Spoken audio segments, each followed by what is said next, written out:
And yeah, I was saying that was up. Hello and welcome to another fantastic episode of Historical Time Travel Through the Ages of Time with your host, me, Dr. A.R. Toy. In the studio with me tonight, the most esteemed 19th century Russian painter, Arkhip Kuindzhi. Arkhip, welcome. It is of the highest honor to be here. The first question I'd like to start off with is, how do you perceive Russian art of your time? What makes Russian art peculiarly Russian? Ha!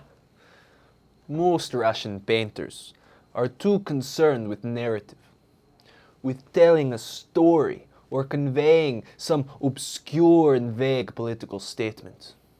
What more is that they take far too much influence from the Barbizon art movement.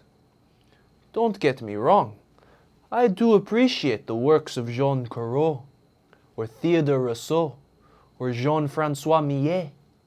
Their work is beautiful and will surely be remembered for centuries to come. But there is no innovation in imitation.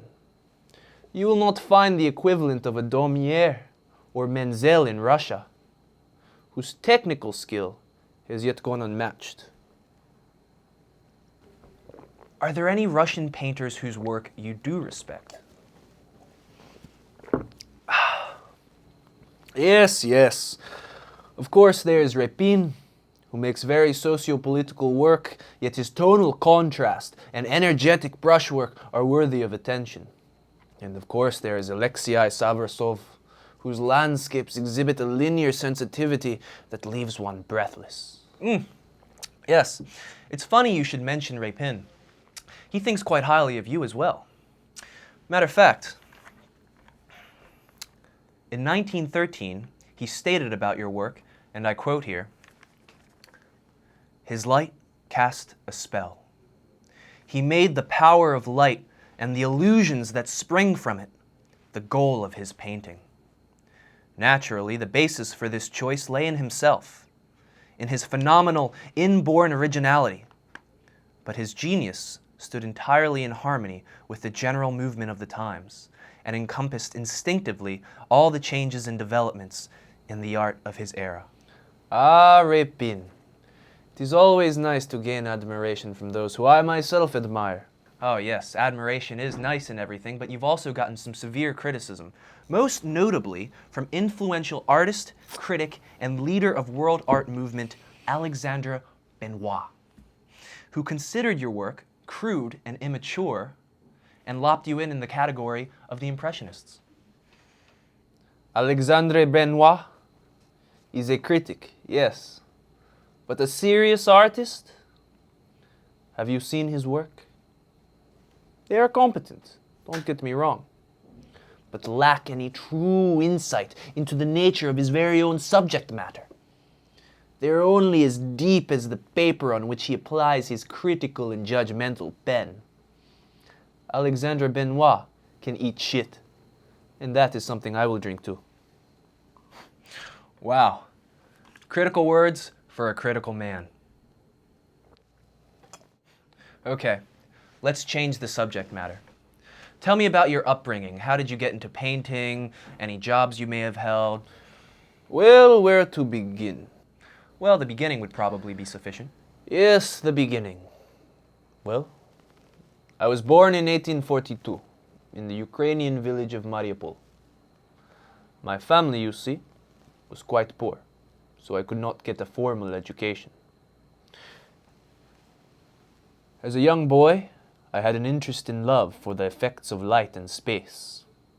I worked as a shepherd and was always exposed to the stunning beauty of Ukraine's vast landscapes.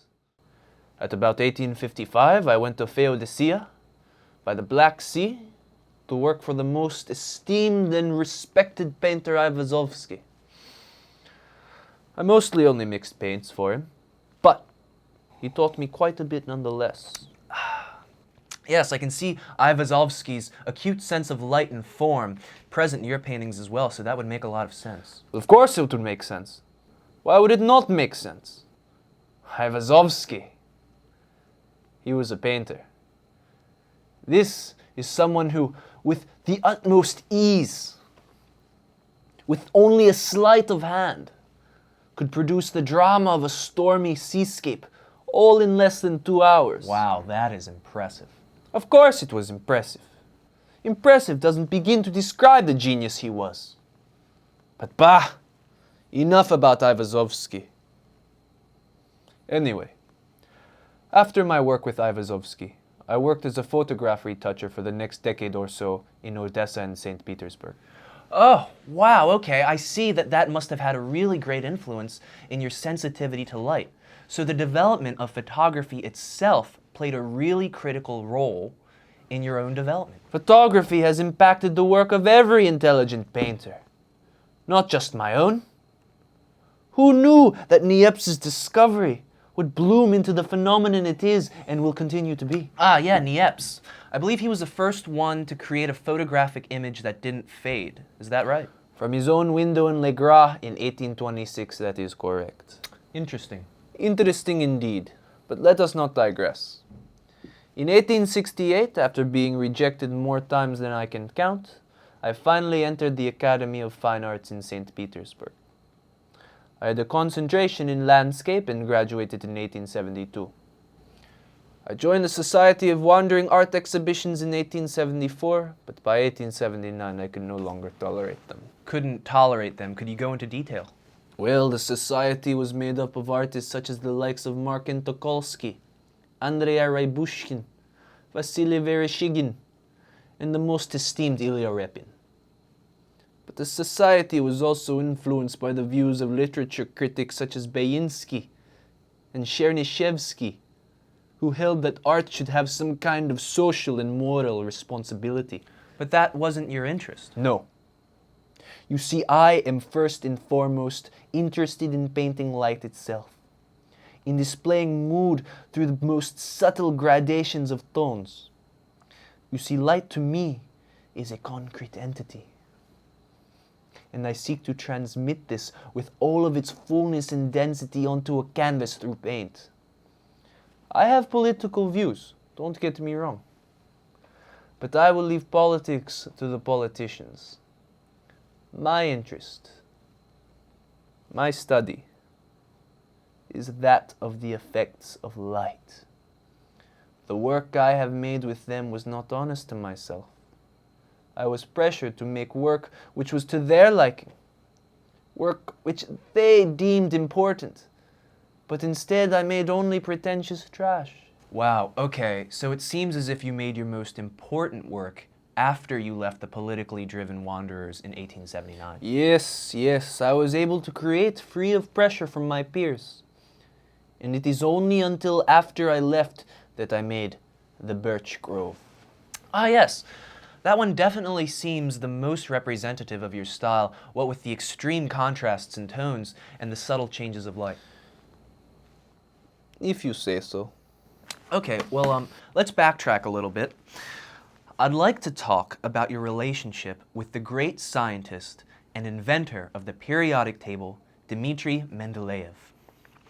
Mendeleev emphasized to his students that the atmosphere is not empty, but rather made up of cosmic dust, germs, spores, gases that form the origins of life.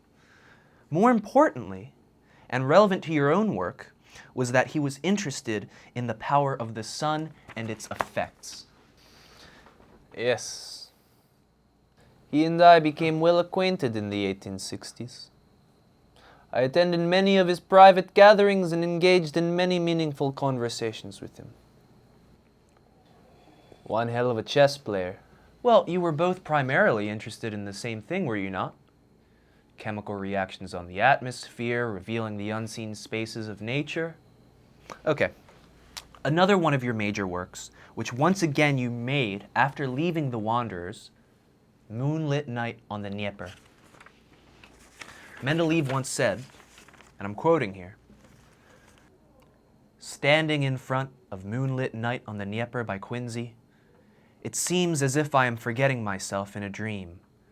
The artist has unintentionally created his own artistic language, a poet casting a calming spell, a thinker giving birth to a new idea, to everyone who encounters this painting. What I find interesting, however, is that the chemical composition of the paints that you use to paint these beautiful pieces was arranged in such a way that the tones wouldn't last. It did give you a wide range of tones that wasn't available to other painters using typical paints, but they weren't archival. They wouldn't last throughout time. Mendeleev emphasized that all things in nature move. Why should my painting be any different? Like all things living, it is not meant to last. It evolves over time before expiring. The full beauty of moonlit night on the Dnieper can only be seen for a moment in time. It is not meant to last. And that is what makes it all the more beautiful. So the early 1880s were really great to you. You got grand princes buying your work, you're being exhibited widely, all of St. Petersburg is coming out to see you. But in 1882, after your second one-man show, you left the public life. You secluded yourself. Why? It was not for me. I did not want fame and all which came along with it. Critics and rival artists dragging my name through the mud. I did not want it. Can one be blamed? So you remained in seclusion for the next 10 years, experimenting, making new work, until 1892, when you accepted the post of professor in the landscape department at the Academy of Fine Arts. Yes, I ended up back where I started. And I taught many talented students who would go on to be master artists in their own right. Yes, I believe you taught Konstantin Bogaevsky, Alexander Borisov, Nikolai Rerik, and Arkady Rylov. Borisev, in particular, went on to make some really beautiful paintings of Arctic landscapes, which were somewhat reminiscent of your style, so I can see how you influenced these students. Yes, I enjoyed teaching. The students were not so much my students as they were my very own children. I deeply cared for them. Oh, yes. Well, in 1897, you were dismissed from the school for siding with student agitators, what with all the political unrest. Yes, I was saddened. But I still held ties with the academy. I donated 100,000 rubles in 1904 and established the Kuindzhi Society in 1908 to support artists and art societies. But you see, my heart was growing weaker. Like all living things, I was destined to die. So in March 1910, I left all my money and work to the society, and by June, I passed into the Great Divide. Wow, well, you certainly made an impact on Russian art, and you lived a life that was well lived. But, just like everything else, this show must come to an end. Oh, but before we go, there's one last painting I want to talk about. It's my favorite painting. It was made really early in your artistic career. 1873, I think it was. Oh, what is it called? Lake...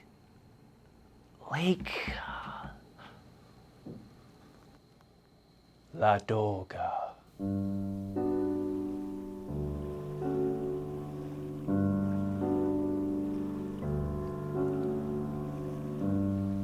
How I remember her gentle waters, bending light in the ebb of her tide. The sand and stones scattered on her breathing shore.